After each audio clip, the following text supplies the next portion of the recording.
So we've had our conversation with the president of Norway, and we go straight from the Pacific to Africa, where we're going to be joined in this session with Dr. Katindi Sivi, who is with Longview Consulting, who will be presenting on African futures. It's going to be another exciting excursion into the future we share, our shared future.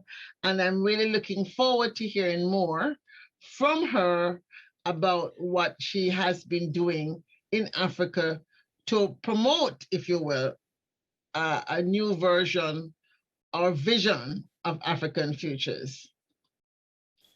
Dr. Katindi Sivi here. Welcome. Thank you for joining us. Do you need to have PowerPoint slides? Yes, I do. Thank you very much. Okay, Claire. I do believe you'll be able to share. Let me remove myself, first of all, from this spotlight, and then see if you're able to share your screen. Not yet. It's disabled. It should, let me make sure. Okay, let me see. It's disengaged. I don't, it should not be. Let me see. Allowed to record. Okay, what I'm going to do then is I'm going to make you the host, right? So yes. You should be able to share the screen then. There you go. I'm now able to? Yes, but if you could spotlight yourself, that would be good. So we can see you. Okay. And I'll turn off my screen. All right. I'm not sure how to spotlight myself. Okay, well, at least I'll just take down my picture so no, they can see you better. All right. No problem. Normally you can, well, at least we're not being seen, just not so bad. All right, go ahead. Yeah. Okay. Good morning, good afternoon, good evening, everybody. My name is Dr. Katindi, and I'll be sharing some work we are doing on shaping the next generation of African leaders. And we are doing that through a platform that is called Africa Foresight Lab. So just to move on quickly, I do run two organizations, Longview Consult and Longview Futures Foundation, where this work is done. I consider myself an Afri-futurist because, first of all, I'm African, but also secondly, I feel that we need to grow the number of futurists in Africa. And obviously the challenges that we face as Africa are quite, many and interesting. And so I think there's a lot of futures work that needs to be done here. And so there is that purposeful sort of like and deliberate move to do futures in Africa.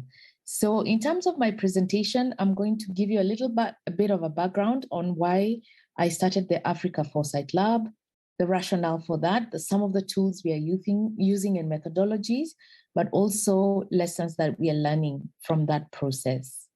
Now, this journey began in 2010. I was concerned about youth demographics in Kenya and by extension in Africa and the issue of high unemployment. And so using the scenarios building technique, I sought to find out how the youth will shape the future. And the question to ask was, is the youth bulge in Africa an infinite possibility or a definite disaster? Now, having done a youth fact book to just look at the trends and just to try and get some hindsight and insight from that, some of the core issues that emerged were that the fact that obviously the numbers, yes, are many. The number of young people that are coming of age to look for employment are quite a number, but also they outnumber the available opportunities that are there. So they are unable to find work. But when you look at the education system, one of the biggest issues that came out from that conversation was that it seems to cripple this majority of young people to foster a culture of innovation because of the rote learning methodologies. And so more and more we are finding that we are getting young people into the labor market that are unable to be solution providers for the complex continental issues. And to build onto this work, we mobilized about 200 young people in the country to have regional conversations. We conducted a survey as well among 1,000 young Africans and held scenarios building conversations with 50 Africans, of course, from 33 countries.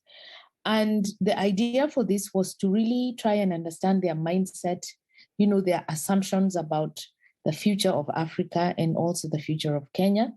And there were 4 main concerns depending on who you were talking to and what their outlook was. What we found is that young people who live in urban areas were very hopeful, particularly around the prospects of technology. But in Africa, actually, 86% of young people felt optimistic about their value in society, mainly because of their potential. However, many, many more young people were disgruntled in Kenya, especially in the north and the coast, particularly because of marginalization and historical injustices. So there were a lot of discussions about revolutions and, secessions, and definitely joining extremist groups because they felt that they were treated quite unjustly. In Africa, 68% of young people felt disillusioned about life and the future, mainly because of the few opportunities and an environment that was not so conducive for them to explore their potential. So another issue is that young people felt very desperate economically because of unemployment, about 64% of them. And this, by extension, came with political manipulation and misuse. And they did mention that they take up this sort of like manipulative opportunities as for economic reasons. 73% of Africans also young Africans felt that government and other supporting institutions as currently constituted was unable to address their current concerns. And so in putting together the scenarios building exercise, we did ask what are the inescapables or the high uncertain and high impact items or things that were going to be informing the future. And so 7 main issues came out. Obviously, the youth numbers were going to continue defining how the future of Kenya and by extension Africa looks like in the next, at that time it was the next 20 years, so up to 2030.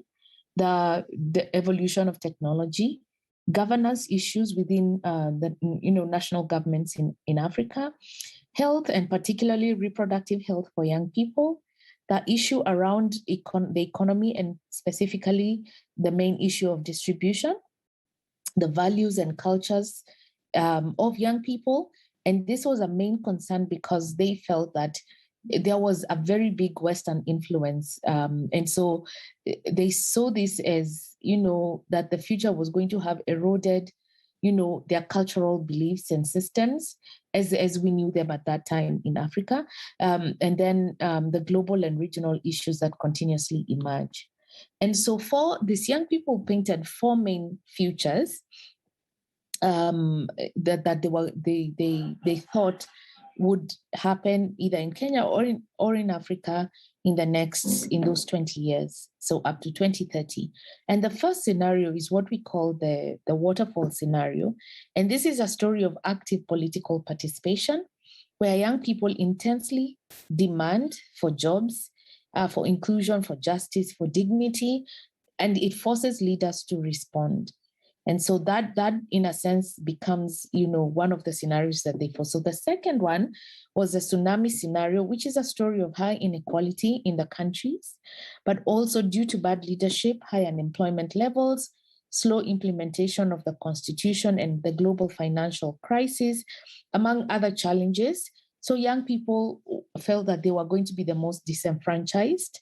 And because of that, then they felt that they needed to participate more, and it brought a lot of frustration, a lot of anger, and obviously there was a lot of political unrest and revolutionary acts.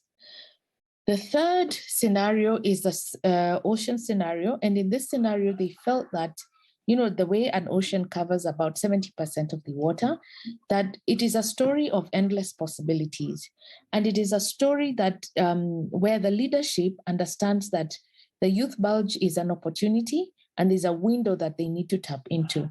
And so based on that, then, they sort of like structured, whether it's governance and were responsive through social programs to try and elevate the issues of young people. And because of that, then there was a lot of development that addressed those issues. And in a sense, young people then became politically passive because the governments were responsive. And eventually they pursued economic success. The last scenario the young people saw was a scenario of defeat and distress. And they felt that, it was a story of bad governance, human rights abuses, impunity, and the push that pushed young people to be very hopeless. And so because of that, they pacify themselves using whether it's alcohol, whether it's drugs, gambling, and other vices, so that they can cope with a bad situation.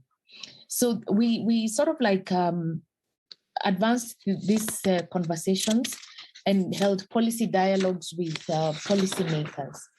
And the interesting thing about the scenarios and the response by policymakers was that they were too gloomy, and that mainly the policymakers didn't know what to do with this. But one of the things that we realized, it gave the government some sort of urgency to be able to sort of like feel like the youth issue is a crisis and something that needs to be responded to. And so we saw an increase in budget allocations, an increase in programs, including, the paramilitary training of young people. And we've seen a lot of funds raised for, young people to start entrepreneurship programs. And so we credit the scenarios for giving such urgency to the youth issues. But then for me as a futurist, the question became, how must we respond a bit more fundamentally, but how do we concretely provide solutions? So as a futurist, I think one of the things that has come to mind over time is that foresight in Africa is a privilege of the elites. And so marginalized communities have very low futures capabilities because no one can think about tomorrow when they are living from hand to mouth. And because of that, one of the things that must be done in Kenya, in Africa, is to democratize futures, to build inclusive visions with the participation of young people, because usually a lot of the response programs are top-down, adopt a top-down approach. The second issue is that the efforts of building these inclusive visions must seek to dislodge dominant and oppressive narratives, as well as address systems of injustice that have anchored development over time. And so, these development models that haven't been working are part of the reason why young people are so disenfranchised. And so another conversation we must have in addition to democratizing futures is the whole idea of decolonizing futures. The third issue is that we must enable young Africans to have the dignity to dream. It's one thing to create futures, but what is the intent of creating those futures? And in my analysis, one of the things I think we are saying is that the futures we seek to build must therefore result in equity and dignity for all. Okay, and so based on that, in 2020, I started the Africa Foresight Lab as a response to this call. And I will just play a video that will give you some highlights on what the Africa Foresight Lab is all about.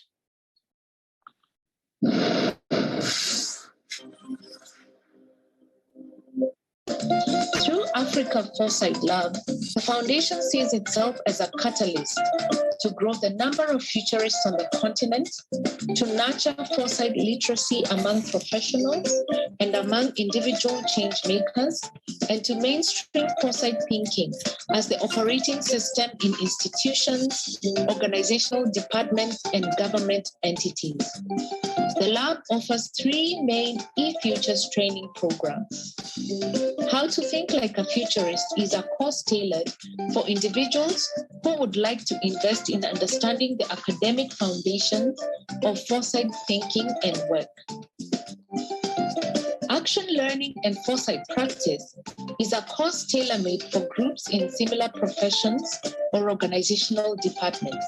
seeking to understand both the basics of futures thinking in their industry, but also innovating future solutions to increase resilience, enhance productivity, and secure future competitive advantage in their organizations. Growing Future Change Makers is offered through partnerships with youth-serving organizations to train young social innovators. The Africa Foresight Lab in Giving Back to Society also offers one free training annually to a maximum of 30 young people from 30 countries in sub-Saharan Africa to design change projects in their communities. This is what our trainees say about the program.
Register today to begin your future smart journey. And so today I will be talking about the Growing Future Change Makers program, which, as you have seen, is a training program for young people. We basically target young people aged 18 to 34, at least according to the Africa Union definition of young people, which actually starts at 15. So the big vision for this Change Makers program is to foster that culture of futures thinking. Like I said, when you're living from hand to mouth, it's impossible to think about the future. And so young people need to be helped to make the linkages, the forward and the backward linkages, so that they are able to at least see that, that long-term vision.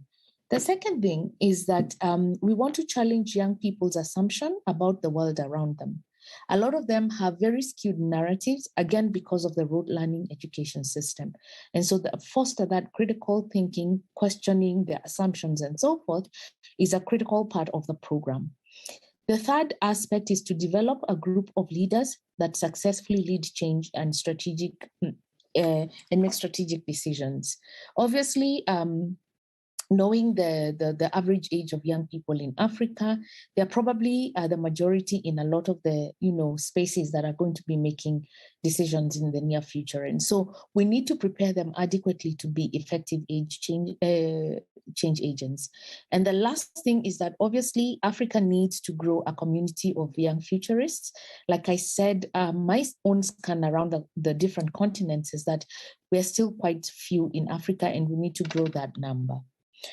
So what methodology are we using in terms of for us to be able to sort of like achieve that vision?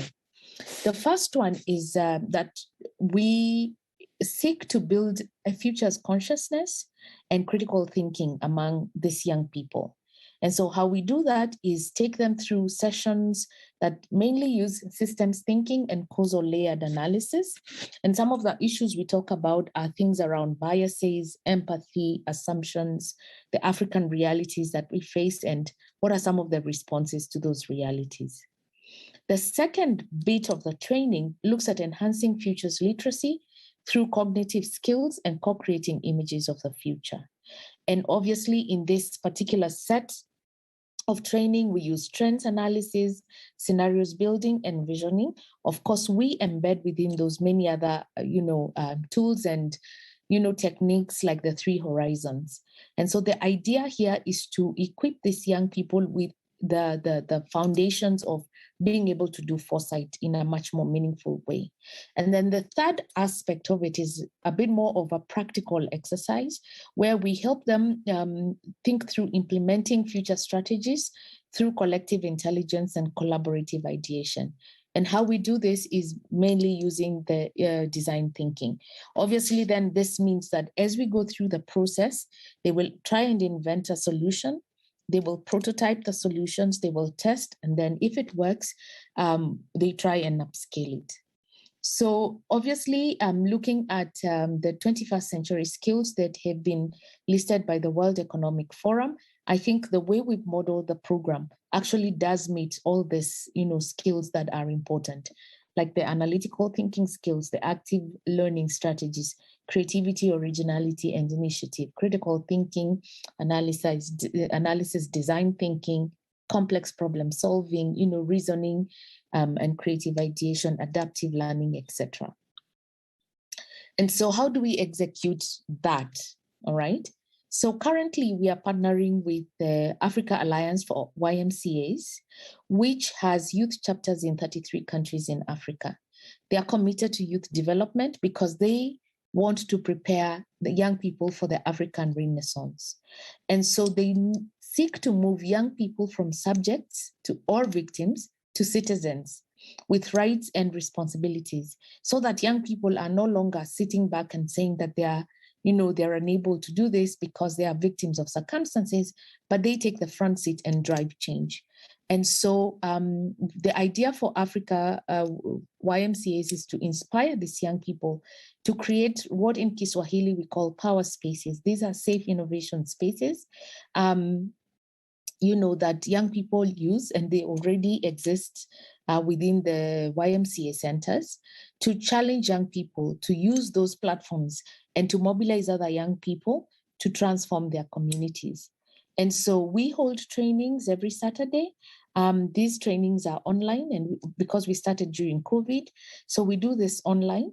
The first sessions we did were 10 sessions for 3 hours, but I think we agreed that 2-hour sessions are much more practical, and so we are doing 15 of those for every cohort. Then students choose a community issue that they are passionate about. So right from the beginning of the exercise, every class that we have, they then go back and reflect on those issues that we have talked about, and in relation to the community issue they have picked, then reflect and write a section in the paper they are developing, so that by the end they have an action research paper that they have developed. So they will use these reflections to mobilize community resources and work with fellow young people to implement the change project that they intended to do at the beginning. Of course, YMCA has fundraised and is helping these groups to fundraise so that they can implement those projects effectively. So moving forward, so far, we have managed in just 1.5 years, we've managed to reach about young people from 19 countries. We have worked with about 50 young people. We are still trying to test this before we fully upscale, so that we are able to make sure that they are getting the best deal ever. So as you can see, the concentration is in Western Africa, a bit of East Africa, and a bit of Southern Africa. Our vision is to reach every country in Africa, so that at least we have futures change champions in those countries. So what are some of the lessons, as I conclude, that we have learned? The first one is that if we want the kind of sustainable change that we need in Africa, we need to build a big community of young futurists who are able to see things from a much more long-term perspective and to tackle these many challenges that Africa faces. I think the second big lesson is that we must build futurists outside the elite club. And what I mean by this is that a lot of the the courses that I have seen are very expensive, but also they are only accessible to a certain type of young people when they talk to young people. So we need to simplify the concepts in futures and also indigenize futures so that young people are also creatively developing authentic local solutions for the local challenges that they face in their countries. Then we want to use Foresight to advance these 21st century skills so that young people in Africa are relevant globally. And then we want, obviously, another lesson is we must upskill this initiative so that it reaches every at least young person in Africa, so that it is not something that Africans or young Africans have never heard about. Incidentally, when we've done a survey by asking young people, have you ever heard anything about Foresight? Only about 10% are able to say they confidently that they've had anything about futures. Of course, if you mention things around strategic planning or visioning, they're able to recognize that. But not many of them have heard about scenarios planning or other Foresight methodologies that are able to help them think long term. So the challenge for us is that the education system, and particularly those institutions that certify this kind of programs, are not yet open to a non-traditional course like the Futures program. And so that's something we are trying to work with them to see whether we can get certified courses in universities around Africa. But for now, as we wait for that process to actually ever take off, we are still working with young people and through the Africa Foresight Lab and the YMCA, giving them, the certificates of the organizations as certified members that have gone through a Foresight exercise. So with that, Claire, I thank you very much for giving me the opportunity to talk about the Africa Foresight Lab. Thank you.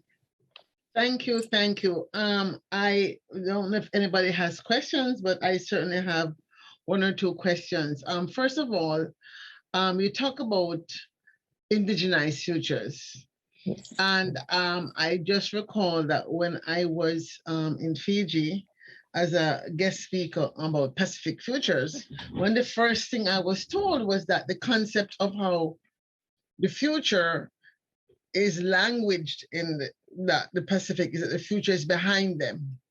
Mm-hmm. Do you find that in general, different parts of Africa have different, let's say, ways of imagining the future or putting it in terms of context? Is it like how Westerners says it's looking forward to the future? Is there any, or is it like different country per country and you really have to spend some time talking about that as part of your conversation about how to think like a futurist, or in this case, the workshop with young people? All right. So in one of the concepts in Africa that I have seen about many countries and traditionally talking about the future is that it is in front of us, but it is also mystical or spiritual. And so people relate a lot with the past because it's a known past and the present.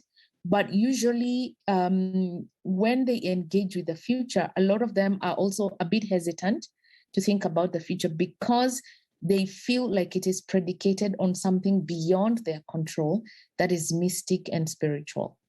I don't know whether that answers your question, but that's an interesting thing and something that we seek to, whether it's to demystify or to try and work through to see how else can we still imagine the futures and how else can we still allow people to feel like they can plan and they can, in a sense, determine some of these things that happen in the future while respecting the need to, whether it's respect a deity or, acknowledge the spirituality of the future. Yeah, that's a critical question because I think part of this whole construct of decolonizing the future is to recognize that people have different aspects of the future. I mean, for example, have you found that some African languages have a term in the indigenous mother tongue for the future, and do those indigenous languages, as they're understood and spoken, mean it quite the same way in the way that we use English, the term future? Would that be a fair question to ask, first of all? No, it's not a question I have really asked, particularly because my futures work is purposely among young people. So a lot of them have this modern knowledge of what the future is. So those cultural conversations and nuances usually don't come, although you can then see the spiritual aspects of and the hesitance to discuss the future sometimes on the basis of spirituality and that we cannot know. But by and large, my understanding is, at least from the few cultures that I know, there are terminologies for the future. It's just that, that future is mystical, and sometimes we need to wait for the future to happen to us rather than we happen, or rather we invent or create the future. And that is really the solid question to ask. Another question was around the agility of, YMCA is a sort of a hybrid civil society organization, but with some level of structure. Were you able to find a lot of, let's say, easy facility with getting them on board? And is it something that they're going to continue, or are your plans to work with different organizations? So they are an interesting sort of like group to work with, because the work that they're doing on the African Renaissance platform really aligns very well with the work that we are doing. So they are looking to do that in the long haul, because that's their current strategy for at least the next 20 years, right? Yes. And they are fundraising quite well. And it looks like my collaboration with them is also giving a lot of synergy and goodwill to fundraise. So the current project we are running is actually a funded project, unlike the first one that we did, which was voluntary. But then one of the things then we want to do is to make inroads, because obviously, because of the conversations around the youth bulge issue in Africa, there are a lot of training initiatives. So whether you think about, let's say, young, leadership, programs, etc. And so we also want to make inroads into those conversations, because there are already structured, institutions that are already, equipping young people with some sort of, skill. And we think Foresight is an interesting one. So we want to make inroads in those as well, and have partnerships that can then use those platforms to then engage young people on Foresight as one of the core subjects or issues they need to be learning, alongside others like entrepreneurship. I want to come to the question of certification, because I know you said that it's not a certificate that is currently recognized at what you're giving. But if you were, let's say, if we were to open, let's say, a 2-year college, I'm just making this up, right? Called the Longview College, and it was registered as an education institution, would that permit you to do a certificate? I mean, because at this point, we can't wait for traditional schools to decide to take it up. I, for example, am trying to work through this traditional system to create a sustainability engineering courseware that would include foresight and futures thinking for engineers, right? And of course, I'm going to traditional engineering schools. Then somebody asked me a question yesterday, well, why don't you just have your own certificate? And I thought, well, to set up a school and all of that drama. But, I guess, have you thought about this angle? Because, I mean, people like to feel like their certificate, that their time is spent is worth something. So they want to be recognized. So now that the World Future Study Federation have a sort of a academic accrediting body for universities, but do you think it might be something you might want to consider? Because other people here are certainly giving certificates, and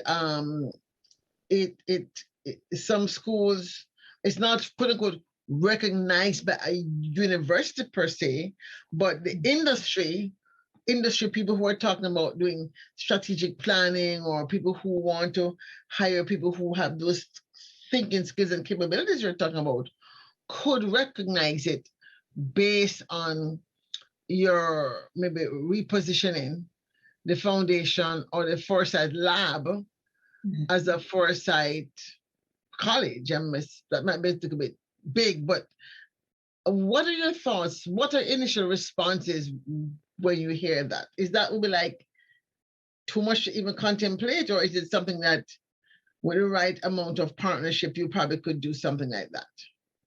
So that is something I would love to consider. It is something suddenly whose time has come. And it would be interesting. I guess it would be much easier to actually do that, but also partner with an existing organization out there somewhere that already has a curriculum, because that makes it easier to negotiate. Because remember, the people certifying the opening of the college also are still sort of like emphasizing on the traditional recent courses that you're doing. So if you come in as someone who's working with or for an institution that already has those established courses and has a certified program going on, and then this becomes whether it's Longview, Foresight College, or whatever it is, becomes an extension of that, it becomes much easier, and the process would go very fast. Well, I can say one thing, that there are very few schools in the world that actually teach Foresight. There are not that many. Right, no. They're probably in the US, right, number one. So most of the Foresight we're getting is from consulting firms that are running programs. That being the case, earlier today, for example, well, it's still today for me now, yesterday, there was a gentleman from Canada who was saying that his university is now going to be teaching a future studies course, and we're making it a requirement in the future for all students to go through at least one module. And so that's a good thought. But there's some universities that have professional certification. Do you find that the universities in Kenya or East Africa are open to that kind of partnership that says, hey, we're University of XYZ, and we have a school of continuing studies, and therefore doing it there? Is that kind of partnership something that's the norm in the African situation? Or would we have to say, have you as a part of a bigger body like WFSF or so and so identify a university? I know for myself at Morgan State, where I'm now embedded, I'm not really on staff per se, but I'm attached very deeply. I have been beginning to think about this conversation to introduce it. I can't wait until the engineering school decides to make a course. It takes a long time for a traditional faculty. At the same time, I don't want to wait. I'm looking at your stuff and I'm saying, wait a minute, I'd love to have your courseware as the School of Professional Studies out of Morgan State. In fact, I probably should discuss that with you as a strategy. Take your course, turn it into something that I teach in Morgan State alongside you as a partner. Do it online. Everything's online these days anyway. And once it's offered in the School of Professional Studies at Morgan State, it becomes a certificate course. Then you can take it back to Africa and make it a certificate course. But I mean, I do think in order to move assertively, and I do think that Morgan State might be interested in something like this because they're doing a lot of work in Africa. Yeah. They're building a campus in Nigeria. So I do think it's something, and I think they're also right now looking at a partnership with Kenyatta University. So I do think there's an opportunity for maybe, again, a new kind of a partnership where we start with the low-hanging fruit of a school of professional studies, and they can offer it to alumni, and they can offer it to students who want to be engaged. Because a lot of people are now saying, I'm a futurist, or I'm a futurist this, and really they're just talking about the future, but they're not really critically able to analyze and think about it in a ways that trained futurists and trained future studies people are. So this came up as an idea, and I thought I would put it on the table. I think colleges that are running leadership programs are definitely open. Those with management courses, I think, would be more open. South Africa actually has a very good master's program in Stellenbosch, but that's one of I think the only one I know in Africa that is actually formally teaching Foresight studies. And so I think there's room and there's a lot of interest, particularly Just this week, I was talking to the business community on a scenarios exercise we've done on Kenya in 2025. And I mean, they were so open to, do you have any more conversations that you can take us through on, this whole concept of futures? And so I find that there's even not just among traditional students, but among practitioners, because everyone, I think COVID has taught people that we are living in such uncertain times, and people need to be tooled on how to navigate those things. And so people are very open to foresight exercises and, just understanding the foundations of that. And so a course that is, yes, available to traditional, a university and students, but also one that is able to accommodate, institutions and organizations, or, practitioners to be equipped in this area is something I think that is a low-hanging fruit in Africa and would give such interesting, whether it's ideas or opportunities for the organization. Well, I think it's a good place to leave it. Thank you so much, Dr. Katindi Sivi, for joining us on our third day, opening up the session. I see them preparing the stage for the 9 o'clock hour. So we're going to shut down now. Thank you so much for joining us from Nairobi, Kenya. And that's it, folks, for our morning session of the Online Only program. We in the Online Champions will see you back at 18 o'clock of this evening in Berlin time. And wherever you are in the world, have a fantastic rest of your day. Take care. Thank you very much. Bye. Ubuntu.